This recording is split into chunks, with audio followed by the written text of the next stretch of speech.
Tractor घेऊन मी गेलतो पाण्यातली मोटर काढायसाठी, कारण की ते आपली मोटर काही जास्त पाणी फेकत नव्हती आणि आम्हाला ते फॉल्ट पण सापडला होता. आणि ते कुठं सापडला, कसं सापडला, ट्रॅक्टर घेऊन कशी मोटर काढणार आहे हे सांगतो तुम्हाला मी व्हिडिओ मध्ये. त्यासाठी फक्त व्हिडिओ पूर्ण पहा. तर हा चॅलेंजचा आपला आजचा 22वा दिवस आणि आजचे फॉलोअर आपले 663. बरं लवकर लवकर घ्या फॉलो करून. 1000 तर करा, 10,000 दूर राहिले. बरं असो, मी उठायच्या पहिले लाईट आली होती, मग उतरलो डायरेक्ट पाण्यामध्ये. शरीरला पाणी लावून दिलं आणि सगळे स्प्रिंकलर पाईप जमा करून घेतले. मला भूक लागली होती म्हणून म्हटलं चला कोणाच्या शेतामध्ये काही खायला आहे का, खायला आणू. ते खायला पाहायला गेलो तेव्हा समजलं इकडे झटका मशीन आहे. म्हटलं बरं झालं रातचं कुठं निघलो नाही. बरं कमेंट मध्ये सांगा बरं तुमच्या इकडे झटका मशीन लावलेली आहे की नाही. खायला तर काही भेटलं नाही. मग चुपचाप रिटर्न आलो. रिटर्न येऊन पाहत होतो काय लाईट गेलेली होती. लाईट यायची वाट पाहिली, थोडा वेळ थांबलो, पाणी सजीमध्ये लावून दिलं, गाडी काढली, घरी गेलो. घरी येऊन जेवण घेऊन करून डबल शेतात पण आलो आणि डबल दुसऱ्या सरीला पाणी लावून मी गेलो ते धरणावरती. आता ते पाईपलाईन फुटलेली होती. आता ती कुठं फुटली, कशी फुटली हे बघायचं होतं. मग काय थोडा वेळ परेशान झाल्यानंतर समजलं की इथं पाईपलाईन फुटलेली आहे आपली. म्हटलं आता इथं पाण्यामध्ये आता लिकेज काढणं काय अवघड आहे. म्हटलं चला पाईपच बाहेर काढा लागतो. मग तिथं डायरेक्ट घरी आलो आणि ट्रॅक्टर मागचा रोटर सोडून मी गेलो घरी. घरून मस्त बऱ्यापैकी मेकअप वगैरे करून मी रिटर्न आलो आणि ट्रॅक्टर घेऊन धकायचं होतं. तेवढ्या ट्रॅक्टरचे मालक आले आणि ते म्हणतात की आरामशीर घेजो बापू म्हणे.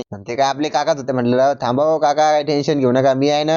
असं म्हणून मी तिथून आलो डायरेक्ट धरणावरती. हा भाऊ आपला रस्ता बी असं साधा सुद्धा नाही, डेंजर आहे. मग काय इकून तिकून धरणावर जवळ उभं केलं आणि इकडे येऊन मोटर काढून घेतली. मोटर मागचे पाईप वगैरे सोडून घेतलं सगळं आणि आम्ही इकडे पाहत नाही तर काका पाणीमध्ये पण उतरले ते. म्हटलं पहा तुम्ही लिकेज कुठं आहे, कसं काढायचं ते. काका पाण्यामध्ये उतरले होते, त्यांना लिकेज सापडलं पण होतं. त्यांनी पाईपला दोरी बांधली पण होती. त्यांनी तर त्यांचं काम केलं. पण मी एक काम करतो की हा व्हिडिओ तेच थांबवतो, ट्रॅक्टरने मोटर निघली की नाही आणि पाईप सापडला की नाही आम्हाला. कारण की हा व्हिडिओ जर कंटिन्यू करत बसलो तर लय मोठा होईल.